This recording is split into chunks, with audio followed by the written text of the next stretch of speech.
নামে বছর পর যিশু প্রভু যিশু আশীর্বাদ করছে সকলকে, সামনে আশীর্বাদ করবে সকলকে। এবং আমরা জানি আজকে প্রভু যিশুর আশীর্বাদ নামবে। আমরা প্রার্থনা করবো এই রলের জন্য এবং যারা যারা আছে এই রলের মধ্যে বাস করছে এই রাস্তাকে পবিত্র ঈশ্বর যেন সকলকে আশীর্বাদ দান করে। এখানে বলছে, আর তিনি সকলকে বলিলেন, কেহ যদি আমার পশ্চাতে আসে ইচ্ছা করে তবে সে আপনাকে অস্বীকার করুক। যিশুর নামে কেউ যদি আসতে চায় নিজেকে অস্বীকার করতে বলছে। অস্বীকার মানে জানো তো? অস্বীকার মানে কি? অস্বীকার অর্থাৎ কেউ যদি যিশুকে গ্রহণ করতে চায় তবে সে নিজেকে অস্বীকার করবে। অর্থাৎ আমার ঘরের সংসারে কাজ আছে, আমার এই অসুবিধা রয়েছে, আমার এখন সব গুছিয়ে তারপরে আসতে হবে না, নিজেকেও ত্যাগ করতে হবে, নিজেকেও বাদ দিতে হবে, নিজেকেও সমাজ থেকে দূরে রাখতে হবে। আজকে কি বলছেন যে কেহ যদি আমার পশ্চাতে ইচ্ছা করে তবে সে আপনাকে অস্বীকার করুক। প্রতিদিন আপনার ক্রুশ লইয়া তুলিয়া লোক এবং আমার পশ্চাৎগামী হোক। প্রত্যেক দিন প্রভু যিশুর নামে ক্রুশ বহন করতে হবে। প্রত্যেক দিন সেই ক্রুশকে ধরে রাখতে হবে, সেই ক্রুশ নিয়ে চলতে হবে। আজকের প্রভু যিশু আমাদেরকে বলছে প্রত্যেক দিন আমরা যখন ঘুম থেকে উঠছি তখন আমাদের একটাই কাজ হবে মানুষের সেবা করা, মানুষকে ভালোবাসা, মানুষকে ধরে রাখা। আর যদি আমরা রাখতে পারি, যেমন তোমাদেরকে আমরা বলেছিলাম যে প্রত্যেকদিন মারামারি না, প্রত্যেকদিন হিংসাহিংসি না, প্রত্যেকদিন চিন্তা করতে হবে আমি প্রভু যিশুর কাছে কিভাবে আমি প্রচার করব, আমি প্রভু যিশুর নামে কিভাবে আমি মানুষকে সেবা করব। কালকে আমি যে গানটা শিখিয়েছিলাম তোমাদেরকে, এই ছোট্ট হাতে মোদের ছোট্ট হাতে তোমার সেবা যেন করতে পারি। তাহলে আমাদের সেবা করতে হবে, আমাদের সেবা সম্বন্ধে জানতে হবে, সেবাটা কি জিনিস। আজকে প্রভু আমাদেরকে সেটাই বলছে যে তোমরা তোমাদের নিজেদের ক্রুশকে নিয়ে এসো। কেননা যে কেহ আপন আপন প্রাণ রক্ষা করার ইচ্ছা করে সে তাহা হারাইবে। আর যে কেউ মনে করে বাবা আমার ধর্ম করে লাভ নেই, আমার ঈশ্বরের পথে থেকে লাভ নেই, আমাকে কি করতে হবে? টিভি দেখতে হবে, আমাকে ঘর সংসার দেখতে হবে, আমার ঘরে অসুস্থ মানুষ আছে তাকে দেখতে হবে, আমার ওসব প্রচার করে লাভ নেই, আমার ওখানে গির্জায় গিয়ে লাভ নেই, আমার যিশুর নামে নিয়ে লাভ নেই, আমাকে প্রচার করতে হবে, আমাকে যিশুর নামে এগোতে হবে। মানে আমি যিশুর দিকে যাবো না, আমার ধর্মকর্ম করে লাভ নেই, শুধু সংসার সংসার সংসার। তাই বলছে কেউ যদি আমাকে অস্বীকার করে, কেননা যে কেহ আপন প্রাণ রক্ষা করে। আমরা অনেক সময় বলি না ওখানে গেলে কেউ মারবে বাবা, ওখানে গেলে ঈশ্বরের বাণী প্রচার হচ্ছে, আমাকে কেউ মারবে, আমাকে কেউ ধরবে, আমি তার থেকে দূরে সরি। যে কেউ নিজের প্রাণকে রক্ষা করে। অনেক সময় কি হয়, অনেক রাস্তাঘাটে অনেক গরিব দুঃখীরা পড়ে থাকে, অনেক মানুষ অ্যাক্সিডেন্ট হয়ে যায়, আমরা কি করি? তাদেরকে না তুলে হসপিটালে নিয়ে গিয়ে আমরা পাশ দিয়ে চলে যাই, বাবা দরকার নেই, এক্ষুনি ধরবো, পুলিশ কেস হয়ে যাবে। তাহলে তুমি নিজেকে রক্ষা করছো। ঠিক এরকম ভাবে যখন তুমি এইভাবে তুমি যখন প্রচার করছো, আপনি ঠিক চলে আসুন। তো চলে আসুন। তো কথা হচ্ছে আজকে যখন প্রভু যিশুকে আমরা বাণী প্রচার করি তখন আমাদের মধ্যে কি সৃষ্টি হয়? আমাদের মধ্যে একটা নতুন ভাবে অন্য কিছু সৃষ্টি হয়। সেই জিনিসটা কি? ও বাবা আমি যদি ওখানে বাণী প্রচার করি আমাকে লোকে মারবে, ও বাবা তাহলে নিজের প্রাণকে কি করা হচ্ছে? নিজের প্রাণকে রক্ষা করা হচ্ছে। ইচ্ছা করে তাহা হারাইবে, কিন্তু যে কেহ আমার নিমিত্তে আপন প্রাণ হারায় সে তাহা রক্ষাই করিবে। আজকে প্রভু যিশু কি বলছে? তোমরা যদি আমার নামে প্রচার করতে বেরো আমি তোমাদেরকে রক্ষা করবো। Hallelujah, hallelujah, hallelujah, hallelujah.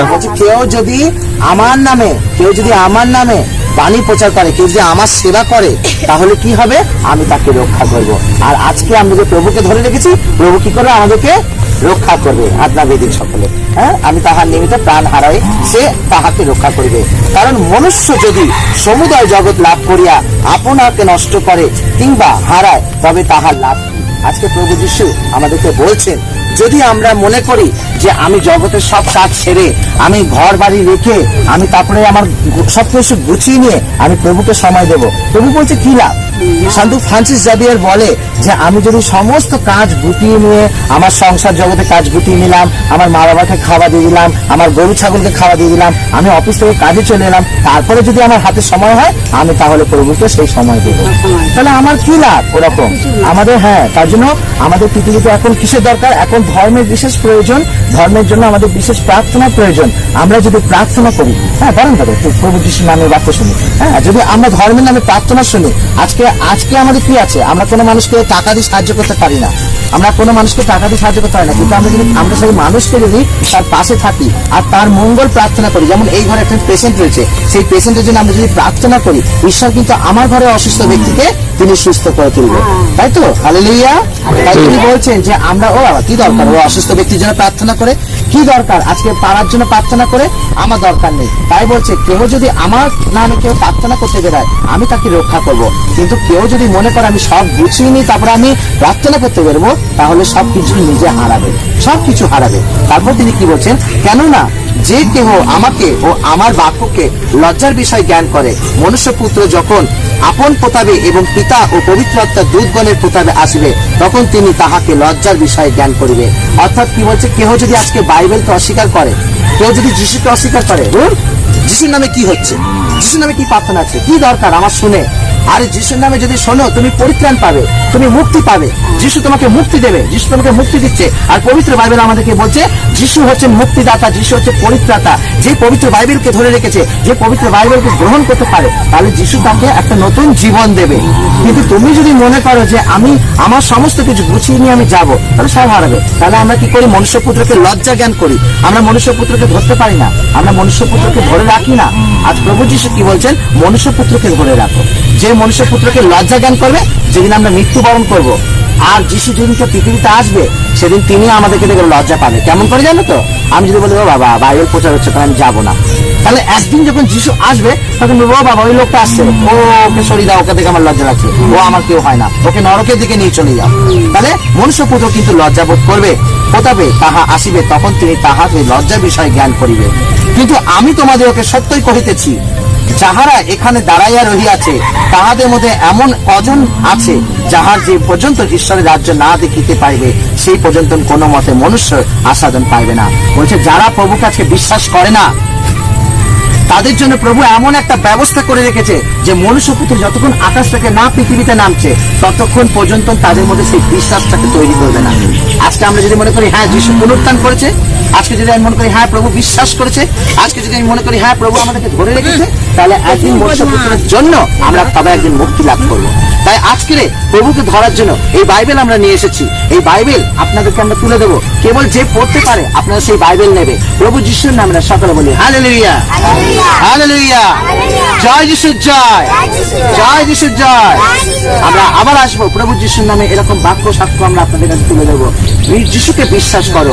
আমরা সারা জীবন যাকে ধরে, যাকে পেয়ে আমরা কোনো কিছু পাইনি, শুধু মাটির পুতুল মনে করেছি, পাথর মনে করেছি, আমরা সারা জীবন কিছু পাইনি। আজকে ঈশ্বরের পুত্র আজকে এই ঘরে একটা পেশেন্টকে আজকে হাসপাতাল থেকে ফেলে ফেলেছে। তাহলে সেই প্রভু যিশুকে ধরে রাখতে হবে। আমরা বিশ্বাস করি একদিন দাঁড়াবে, আমি বিশ্বাস করি, আপনি বিশ্বাস করবেন। যে বিশ্বাস করবে সে প্রভুর পথে এগিয়ে যাবে। প্রভু সকলকে আশীর্বাদ দান করবে, প্রভু সকলকে বিশ্বাসের পথে নিয়ে আসবে। কারণ আমরা জানি প্রভু যিশু তিনি আমাদের মধ্যে আছেন, তিনি আমাদেরকে ভালোবাসেন, তিনি আমাদেরকে ভালোবাসেন বলে তার পথে আমাদেরকে নিয়ে যাওয়ার জন্য চেষ্টা করে। এই জন্য তিনি বলেন যে নিজেকে বিশ্বাস করে আর রান্না বান্নায় সব, আমার ঘরে কাজই সব, কিন্তু যে মনে করবে আমি প্রভুকে ধরে রেখেছি, আমি প্রভুর কাজের জন্য আগে এগিয়ে যাব, সব রইল পরে, হাড়ি করা থালা বাসন রইল পরে, তাহলে কি হবে, আজকে সে প্রভুকে সময় দিতে পারবে। তাহলে প্রভু আমাদেরকে সময় দেবে। আজকে আমরা ধর্ম একদমই করি না, আমরা ধর্মের পথে একদমই চলতে জানি না। আমরা শুধু জানি আমার মা, আমার বাবা, আমার ছেলে, আমার বোন, এর বাইরে কিছু নেই। আমি শুধু আমার আমার। কিন্তু যখন দেখা গেছে সেই আমারের মধ্যে, আমার পরিবারের মধ্যে কেউ অসুস্থ হয়ে গেছে, তখন তাদেরকেও আমরা চিনি না, তাদেরকেও আমরা চিনি না। কারণ নিজের হাত পাও নিজের হয় না এখনকার দিনে, তাহলে পাড়া প্রতিবেশী কি হবে? কিন্তু যিশু বলছেন আমার পথ পবিত্র পথ, আমার পথ জগতে আলোর পথ। তোমরা যদি আমার আশ্রয় আসো, আমি তোমাদের মুক্তি দেবো, আমি তোমাদের পরিত্রাণ দেবো, তাহলে তোমরা মানুষের সেবা করতে পারো। গতকালকে আমরা কি বলছিলাম, এই ছোট্ট হাতে, মোদের ছোট্ট হাতে তোমার সেবা যেন করতে পারি। এই ছোট্ট পায়ে, মোদের ছোট্ট পায়ে তোমার পথে চলতে পারি। ছোট্ট কানে, মোদের ছোট্ট কানে তোমার কথা শুনতে পারি। আজকে আমরা প্রভুর নামে কি শুনছি? ঈশ্বরের বাক্য শুনছি। ঈশ্বরের বাক্য আমাদের জীবনে কাজে লাগে। তাই আপনারা আপনাদেরকে বলবো, কেউ যদি বাইবেল নিতে চান একটা বাইবেল নেবেন এবং পড়বেন। যিশু যে আপনারা এই বাইবেলটা নেবেন, এই নেবেন, আপনি তো পড়তে পারেন, আপনাকে পড়তে পারেন, মন করতে পারেন, প্রভু যিশুর নামে বাইবেল পড়বেন। ঠিক আছে, তোমরা রাতে একটা আপনারা নেবেন, যিশুর নামে একটা বাইবেল নেবেন না, অসুবিধা নেই, নেবেন, আপনি নেবেন, পড়তে পারেন তো। হ্যাঁ, যিশুর নামে এটি নেই, বাইবেলটা নেই, প্রভু যিশুর নামে পড়বেন, আশীর্বাদ করবে। যিশু আমাদের জীবনে সবাইকে পরিত্রাণ দিক। আমি প্রার্থনা করবো যেন আপনারা যিশুর জন্ম সম্বন্ধে, আমাকে গতকালকে অনেকে জিজ্ঞেস করেছে যিশুর জন্ম সম্বন্ধে, যে আমরা কিভাবে, তুমি নেবে, হ্যাঁ, যিশুর সম্বন্ধে জিজ্ঞেস করেছে যে আমরা যিশুর সম্বন্ধে জানি না। প্রভু যিশু খুব তাড়াতাড়ি এই পৃথিবীতে আসছে, আর আমাদের ধরে রাখতে হবে প্রভুর আগমন খুব সন্নিকট। আপনারা বাইবেল পড়ুন, আপনাদের জীবনকে পরিবর্তন করুন। বাইবেলের মাধ্যমে এত কিছু আছে, বাইবেল আছে পরিত্রাণ, বাইবেল আছে মুক্তি। যদি আমরা প্রভুকে ধরে রাখি, যদি আমরা সেই মুক্তিটা আনতে পারি, আমাদের বাইবেল থেকে আমরা পাবো। আপনি আগে ট্রাই করবেন এই বাইবেল পড়ে, দেখুন যিশু আপনার জীবনে কাজ করছে। হালেলুয়া, জয় যিশু জয়। ঠিক আছে।